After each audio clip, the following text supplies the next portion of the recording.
महादेव सेना के बिहार पर राम मंदिर में जो चंदा चोरी का मुद्दा जो चल रहा है उसको लेकर क्या कहेंगे? सबसे पहले तो समस्त महादेव सेना की तरफ से सभी देशवासियों को जय श्री राम, जय सीताराम, हर हर महादेव।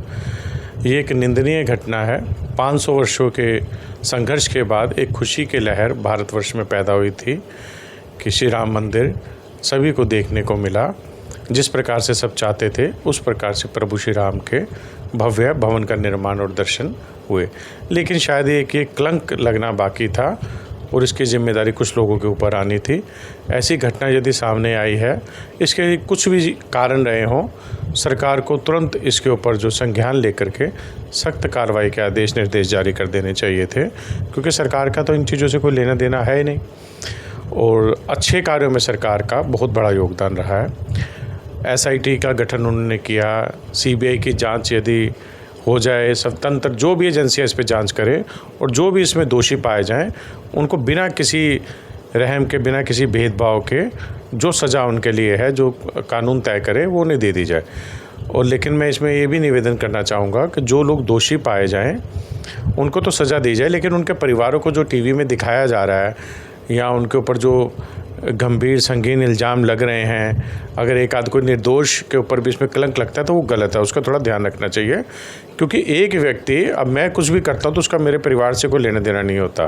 तो मैं आजकल लगातार देख रहा हूँ टीवी में उनके घरों में जा रहे हैं अंदर, कई तो मैंने घर ऐसे देखे जिनकी बड़ी दयनीय स्थिति है, तो कम से कम उनको, उनके रिश्तेदारों को पर्दे में रखना चाहिए।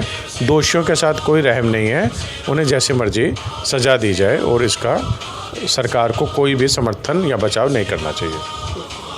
तो इस मुद्दे पर राजनीति भी काफ़ी देखने को मिल रही है। लगातार जो विपक्ष है वो सरकार पर भी आरोप लगा रहा है कि सरकार की मंशा के बिना या सरकार की मर्जी के बिना या सरकार की मिलीभगत के बिना ये संभव नहीं है। उस पर क्या कहें? देखिए, चंदा चोरी घटना तो गलत है, सबके मन में दर्द है और दोषियों को सज़ा मिलनी चाहिए। आप भी चाहते हैं, हम भी चाहते हैं, जनता भी चाहती है।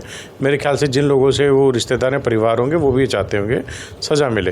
तो ऐसा नहीं कि विपक्ष इसको चाहता, लेकिन विपक्ष क्योंकि सरकार का विपक्ष में है और वो अपने नंबर बनाने के चक्कर में है, तो इसलिए उसने इस विषय को बहुत एक जहर की तरह घोल दिया गया। इससे सनातन की और देश की बदनामी होती है। जो विपक्ष के लोग हैं वो भी कहीं ना कहीं सनातन नहीं है, उसमें अपनी श्रद्धा आस्था रखते हैं।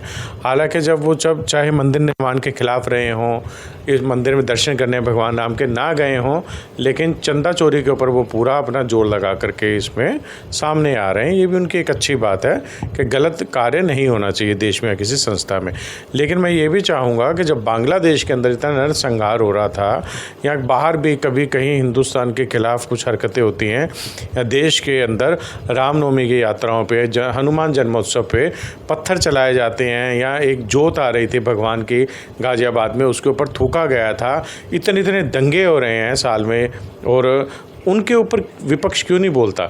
यदि उसका सच्ची आस्था है भगवान श्री राम में या भगवान के सम्मान में, सनातन में, तो जब सनातन के ऊपर अत्याचार होता है, जब लव जिहाद होता है, जब लैंड जिहाद होता है, अनेकों प्रकार के जो आतंकवादी गतिविधियां होती हैं, तो उसमें भी विपक्ष बोला करे ना।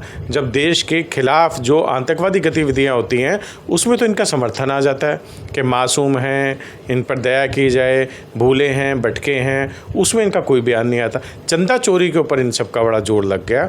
अच्छी बात है कि ये चाहते हैं कि चंदा चोरी रुकनी चाहिए, हम भी चाहते हैं, लेकिन हर गलत विषय के ऊपर विपक्ष बोले तो हम भी विपक्ष की हमेशा सराहना करेंगे, ना कि सिर्फ इसी विषय पे बोले। इस पे तो सारी दुनिया चाह रही है कि न्याय हो।